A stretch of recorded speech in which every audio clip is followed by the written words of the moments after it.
வட்ட வட்ட பாறையிலே வரகரிசி தீட்டையிலே அப்படின்னு எங்க அண்ணன் மாதிரி சீமான் மாதிரி பாட்டு பாடிக்கிட்டே ஒரு பக்கம் அது பாட்டுன்னு இருந்திருக்கலாம்.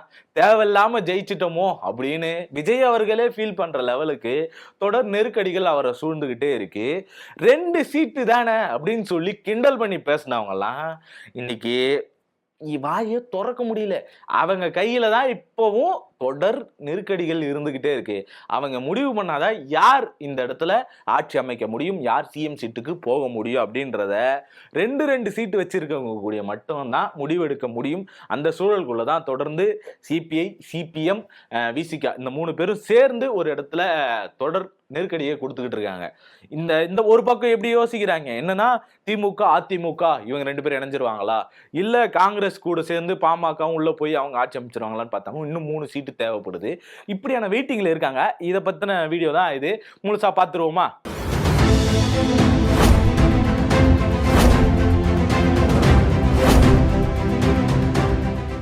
வணக்கம் அன்பு சொந்தங்களே.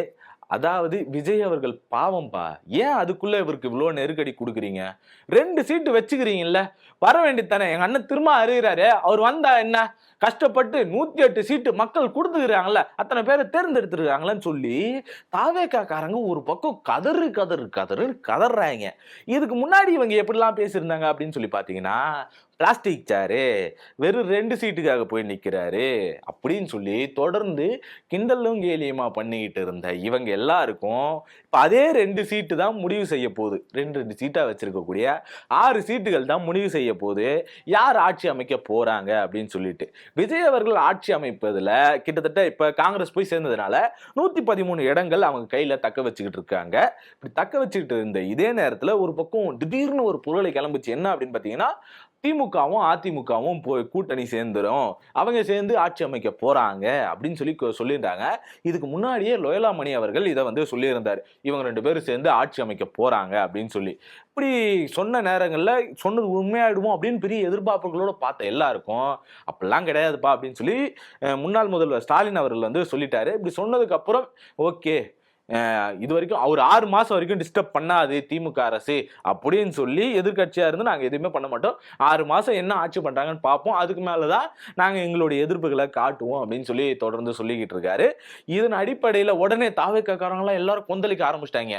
என்ன பண்றாங்க, இவர் ஏன் ஒரு 6 மாசம் சொல்றாரு தெரியுமா, உடனே இவங்க அதுக்கு மேல கேஸுக்கு மேல இவங்களா போட்டு இவங்களா எல்லாத்தையும் செஞ்சு அதுக்கப்புறம் இதை போட்டு சன் டிவிலையும் கலைஞர் டிவிலையும் பிரபஞ்சனப்படுத்தி அதுக்கப்புறம் விஜய் அண்ணாக்கு நெருக்கடி கொடுத்து பாருங்க இதுதான் நிலைமைன்னு சொல்லி காட்ட போறாங்க அப்படின்னு சொல்லி எல்லா தாவேக்காவுடைய அரசியல் தொண்டர்களும் வந்து தொடர் குரல் கொடுத்துக்கிட்டே இருக்காங்க, பேசிக்கிட்டே இருக்காங்க. இப்படி பேசுறதுனால அவங்களுக்கு என்ன நல்லது?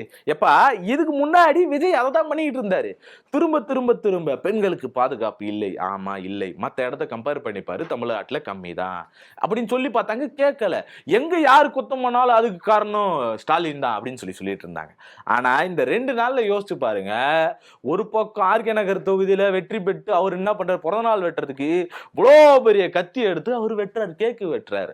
எப்ப அவ்வளோ பெரிய கத்தி நீ கேக்கு வெட்ட மட்டுமா வச்சிருந்த, காய்கறி வெட்டுறதுக்கு வச்சில்ல, மரம் வெட்டுறதுக்கு வச்சில்ல, இப்படிலாம் 4 பேர் கேள்வி வருமா இல்லையா?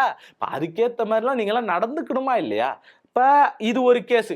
இந்த பக்கம் போனாலும் இன்னொரு பக்கம் விடுமுறைக்காக அந்த புள்ள ஸ்கூலுக்கு போயிருக்குப்பா, அந்த பாட்டி வீட்டுக்கு அப்படின்ற மாதிரி போயிருக்கு. அந்த 10 வயசு புள்ளைய பிடிச்சி கற்பழிச்சு வச்சிருக்கான். அதுக்கு விஜய் இது வரைக்கும் என்ன எதிர்ப்பு குரல் கொடுத்திருக்காரு அப்படின்னு சொல்லி கேட்டோம்னா, வாய மூடின்னு அண்ணன் நானேன்ற மாதிரிதான் அவரு அமைதி காத்துக்கிட்டு இருக்காரு. நாங்க வந்தா எல்லாத்தையும் மாத்திருவோம், கான்பிடண்டா இருங்க, பெண்களுக்கு வந்து பாதுகாப்பு கொடுத்துருவோம். எங்க கொடுத்தீங்க அப்படின்னு கேட்குற மாதிரி தான் தொடர்ந்து இருந்துகிட்டு இருக்கு. இங்க இப்படிதான் நடந்துச்சுன்னு பாத்தீங்கன்னா, இன்னொரு பக்கம் விழுப்புரம், இன்னொரு பக்கம் ராம்நாட்டில் தொடர்ந்து எல்லா இடத்துலையும் பிரச்சனைகள் மேல பிரச்சனைகள் தொடர்ந்து ஒரு 7, 8, 10 கேஸு கிட்ட இந்த 4 நாள்ல வந்து சேர்ந்துருச்சு. அப்ப இதுதான் மாற்றமா அப்படின்னு சொல்லி பார்த்தோம் அப்படின்னா, எப்பா என் வீட்டுல எலி பூந்துச்சு, எலி தொல்லை அதிகமா இருக்குதுன்னு சொல்லி பாம்பை எடுத்துட்டு வந்து விட்டுக்கிற கதையா தமிழக வெற்றி கழகம் இங்க ஜெயிச்சிருக்கு. ஜெயிச்சதுக்கு மாறா அவங்க என்ன பண்றாங்க அப்படின்னு சொல்லி பாத்தீங்கன்னா, இது வரைக்கும் எதிர்த்து ஒரு வார்த்தை, எப்பா என்னை சிஎமாக்க விடுன்னு சொல்லி ஒரு வார்த்தை பேசல. டேய் தம்பி நீ பண்ணது தப்பு, உடனே ஜெயிலுக்கு கிளம்பி போ அப்படின்னு சொல்லி ஒரு வார்த்தை பேசல. எங்க இந்த லோயலாமணி அவரை தான் பார்க்கணும். அவர் என்ன பேசினாரு, இந்த ராஜ்மோகன் அவர் தான் என்ன அண்ணன் எதிர்க்கே கண்ணாடி போட்டுன்னு வரீங்க இப்படிலாம் பேசின ராஜ்மோகன் எங்க இருக்கிறாருன்னே தெரியல, என்ன பண்றாருன்னு தெரியல. இவங்க எல்லாம் வந்து என்ன பண்ணுவாங்க, என்ன பண்ண போறாங்க, தொகுதிக்கான வேலைகள்ல இறங்கிட்டாங்களோ அதுக்குள்ள அப்படின்னு பெரிய எதிர்பார்ப்புகளோட இருக்கும். ஆனா இது வரைக்கும் வாயை துறக்காம தான் எல்லாரும் இருந்துகிட்டு இருக்காங்க. ஆக இவங்க ஆட்சி எப்படி அமைய போகுதுன்றது இந்த 2 நாளே பெரிய உதாரணமா அமைஞ்சிருச்சு. ஆனாலும் ஒரு 6 மாசம் நம்ம வெயிட் பண்ணி தான் பார்த்தாகணும். இந்த வெயிட் பண்ணி பார்த்தாதான் இவங்க என்னெல்லாம் பண்றாங்க, இதுக்கு என்னெல்லாம் குரல் கொடுக்குறாங்க. ஏன்னா இன்னும் அண்ணன் சிஎம் ஆகல. சிஎம் ஆயிட்டா தானே வந்து எல்லாத்துக்கும் எதிராகவும் குரல் கொடுப்பாரு, எல்லாத்தையும் உடனே நடவடிக்கை எடுப்பாரு. அது வரைக்கும் அவர் கையில பவர் கிடையாது இல்லையா? அதனாலதான் பாவம் எங்க அண்ணனுக்கு நீங்க இவ்வளவு நெருக்கடி எல்லாம் கொடுக்க கூடாது பாத்துங்க அப்படின்ற நிலைமையில தான் எல்லாரும் இப்ப முட்டு கொடுத்து நிக்கிறாங்க. சிஎம் பதவி வரட்டும் பாப்போம் அப்புறம் என்ன பண்றாரு அப்படின்னு சொல்லிட்டு.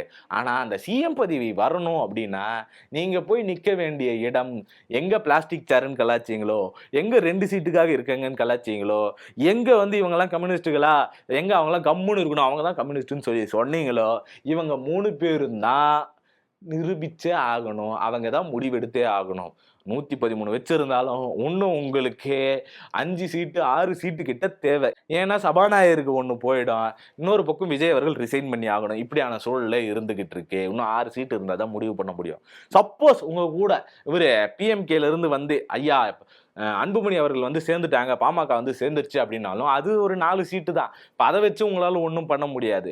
இன்னும் ஒரு 2 சீட்டு தேவைப்படுது. அப்போ என்ன பண்றது அப்படின்னு சொல்லி பார்த்தீங்கன்னா கண்டிப்பா இந்த 3 பேர் தான் டிசைடட் அத்தாரிட்டியா இருப்பாங்க. திமுக அதிமுக கூட்டணி வச்சாலும் மெஜாரிட்டிகள் பத்தாது. அதுவும் இந்த 6 சீட்டுகள் மட்டும்தான் முடிவு செய்யும் அப்படின்றது. ஏன்னா பாமக இருந்தாலுமே உள்ள வந்து கணக்குல வராது, அது கம்மியான சீட்டுகள்ல தான் வருது. ஆகவே முடிவு செய்ய வேண்டிய இடத்துல நீங்க யாரெல்லாம் கலாச்சிங்களோ, யாரெல்லாம் அடிமை கொத்தடிமைன்னு சொல்லி சொன்னீங்களோ அவங்க தான் டிசைடட் அத்தாரிட்டியா இருக்காங்க. அவங்க காலில் நீங்க போய் விழுறீங்களா, இல்ல அவங்க கிட்ட போய் நீங்க என்ன மாதிரியான முடிவுகளை எடுக்கிறீங்க, எந்த மாதிரியான கொள்கை ரீதியா நீங்க பயணிக்கிறீங்கன்றத பொறுத்து தான் அவங்க அதுக்கேற்ற மாதிரி முடிவு செய்வாங்க. யோசிச்சு முடிவு சொல்றேன்னு சொல்லியிருக்காங்க. முடிவுகள் எப்படி வருதுன்றத நம்ம காத்திருந்து பார்ப்போம். நன்றி, வணக்கம்.